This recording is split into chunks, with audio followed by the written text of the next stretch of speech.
Next बच्चों, इस text में आए हुए कुछ नए वर्ड्स से आप रूबरू होंगे। इंग्लिश में ये वर्ड्स हैं, हिंदी में इनका यहाँ मीनिंग दिया हुआ है।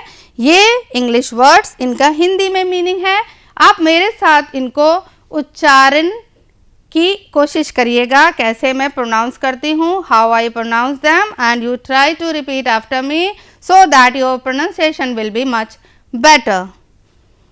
Powerful, powerful, power, not this, बहुत इसमें सिलेबल 2 ही हैं, तो कैसे बोलेंगे? पावरफुल, शक्तिशाली।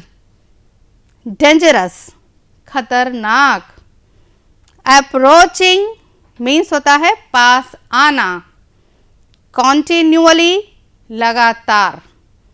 इन फ्लेम्स, भड़काना, भड़काना मीन्स आग भड़काना। सडनली, अचानक।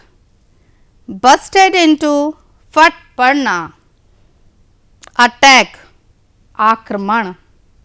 यहां आपने जाना ये powerful, dangerous, approaching, continuously, in flames, suddenly, busted into and attack का Hindi meaning. Now enemy means दुश्मन, शेल मीन्स खोल, वुंडेड मीन्स घायल, फ्लेड मीन्स भाग गए, डिस्ट्रॉयड नष्ट किया, पोस्ट्यूमसली मरणोपरांत। यहाँ पर टी के बाद जो एच है दैट इज साइलेंट, तो हम इसको पढ़ेंगे पोस्ट्यूमसली। रिवेयर्ड, श्रद्धेय। तो ये जो आपने वर्ड्स देखे, इनको अब्दुल हामिद के चैप्टर से ही कॉरेलेट करके कुछ नए सेंटेंसेस बनाने की कोशिश करिए, जिससे इंग्लिश पे आपकी पकड़ मजबूत हो सके। मैच द फॉलोइंग, यहाँ पर कुछ फ्रेजेस हैं और उनका यहाँ मीनिंग दिया हुआ है, तो आप देखें इसका मीनिंग किसके साथ मैच कर रहा है। First, good shot. Second, crack shot. Third, to lose heart. Next is march forward, और यहाँ जो लिखा हुआ है तो है to get disappointed, to move forward in an organised manner, one who can shoot any target successfully, skilled at shooting। तो हम मैच कर रहे हैं गुड शॉट को, one who can shoot any target successfully. The next is crack shot, skilled at shooting। The next one is to lose heart, to get disappointed. The last one is march forward means to move forward in an organized manner। तो यहाँ आप match the following करिए, अपनी copy में note करिए। Questions and answers based on the text are here। The first question is, what are the Pakistani tanks like? Answer, the Patton tanks of the Pakistani army were very powerful and dangerous। Next question is, how did Hamid destroy the enemy tanks? The answer is, with his special gun, Hamid fired accurate shots on 3 enemy tankers and destroyed them। The next question is, how did Hamid fight the enemies and what happened to him? Hamid destroyed 3 tanks of the enemy with his gun. He fought bravely. One of the enemy's shell hit his jeep and killed him। The next question is, how was Hamid honored for his bravery? Abdul Hamid was awarded the Paramveer Chakra posthumously। His village has been renamed Hamid Dham after his name। Children, यहाँ जो question हैं उनके answer भी आप अपनी copy में note करिए। Now the next exercise is fill in the blanks. The war between India and Pakistan was fought in the year. बताओ बच्चों, कब हुई थी लड़ाई इंडिया पाकिस्तान की? राइट, 1965। द नेक्स्ट, Abdul Hamid turned his gun and fired a shot. Abdul Hamid was awarded Paramveer Chakra for his bravery.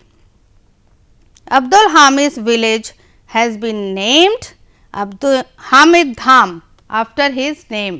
ये fill in the blanks आपने देखे. Here you can learn the use of is, are, am.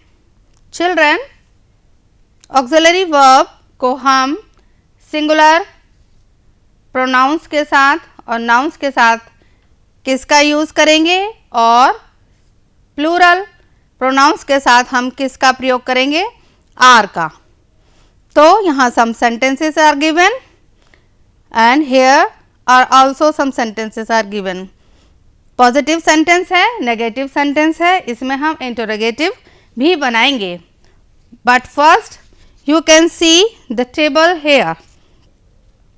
Children, I के साथ M का प्रयोग होता है. ये जो रेफरेंशियल वर्ब है ये एक ऑक्सिलरी वर्ब के रूप में कार्य करती है जब हम एक मीनिंगफुल सेंटेंस बनाते हैं. Subject plus is, am, are plus verb, main verb और ऑब्जेक्ट. ही के साथ, आई के साथ एम का प्रयोग, ही के साथ इज, शी के साथ इज और इट के साथ इज. इट का प्रयोग हम लाइफलेस थिंग्स के लिए करते हैं, एनिमल्स और बर्ड्स के लिए भी करते हैं, लेकिन सिंगुलर होगा तो जो है वो इज में जाएगा और प्लूरल होगा तो दे हम उसको बोलेंगे और उसके साथ हम आर का प्रयोग करेंगे. वी के साथ आर, यू के साथ आर, दे के साथ आर का प्रयोग किया जाएगा. तो I am giving you some information and with the use of this helping verb you can make a sentence. So try to repeat after me. I am rich. You are rich. We are rich. They are rich. He is rich. She is rich. It is rich. इसी तरह एक और table है, आप देख सकते हैं. I am hungry. You are hungry. We are hungry. They are hungry. He is hungry. She is hungry. It is hungry. ये एक वर्ड है जिसके बारे में इंफॉर्मेशन है इनकी और इसके साथ क्या प्रयोग किया गया है ये आपको दिखाया गया है, जो कि इस टेबल में भी आप देख सकते हैं. आई एम एंग्री, आई के साथ हमेशा एम का प्रयोग होता है और जब हम इसका नेगेटिव बनाते हैं तो कैसे बनाते हैं, आई एम नॉट एंग्री. और इसका जब हम क्वेश्चन बनाएंगे तो कहेंगे एम आई एंग्री. तो इंटोनेशन कैसा होगा, हाई राइजिंग टोन में हम क्वेश्चन वो पूछे जाते हैं, उन क्वेश्चंस की राइजिंग टोन होती है जो ऑक्सिलरी वर्ब से शुरू होते हैं. सो ही के साथ he is hungry, he is not hungry is the negative and she is pretty, she is not pretty. It is a nice day या इट इज रेनिंग ये भी बोल सकते हैं हम. It is not a nice day ये इसका negative हो गया. अब यहाँ children you are in the garden, you के साथ आर लगता है ये हम इस सेंटेंस में देख सकते हैं. यू मीन्स योरसेल्फ, आप और आपके साथ के लोग. We, what is the meaning of we, myself and at least one other person. और they means the plural of person, people, those people, उनके बारे में दे का प्रयोग हुआ है.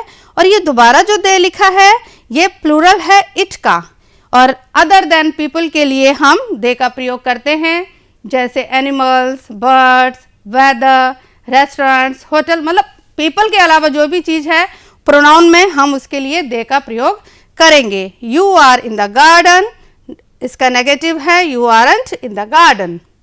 We are playing, we aren't playing. They are standing, they aren't standing. ये contraction है, इसको हम नॉट भी बोल सकते हैं लेकिन नॉट बोलने में टाइम ज़्यादा लगता है तो आरंट का यूज़ हम कर रहे हैं, ओ को हटा रहे हैं, ये कॉन्ट्रैक्शन है बच्चों. They are roaring, they aren't roaring. यहाँ तो शेरों के लिए बोला गया है, शेर दहाड़ रहे हैं तो हम उनके लिए बोलेंगे वे दहाड़ रहे हैं प्रोनाउन में. तो आज हमने इज आर एम का प्रयोग सीखा। इंटरजेक्शन, बच्चों हृदय की भावनाओं को व्यक्त करने वाले शब्दों को जो व्यक्त किया जाता है उसके बाद लाइन के बाद डॉट लगाया जाता है। क्या क्या हम एक्सप्रेस कर सकते हैं? प्लेजर, सोरो, wonder, Joy. Interjection is an exclamatory word or a phrase that shows a strong or sudden feeling and has no grammatical function in the construction of the sentences. Interjection का meaning होता है inter plus jection. Hello, hello actually हम एक दूसरे से बात करने के लिए करते हैं, इसमें खुशी जाहिर हो रही है। एलास जैसे अब्दुल हामिद में हुआ तो वो सौरों को यहाँ पर शो कर रहा है। बच्चों ये जो होता है ये actually always used in single word. Sometimes it can be in phrases जैसे well done, good heavens, for shame, good job, my bad। और यदि हमें किसी से घृणा है तो कैसे बोलेंगे? फी, you are a liar, तुम झूठे हो। तो इसका फी का कोई रियल मीनिंग नहीं है, बट हृदय की भावना को प्रकट करने के लिए हम इसका प्रयोग करते हैं।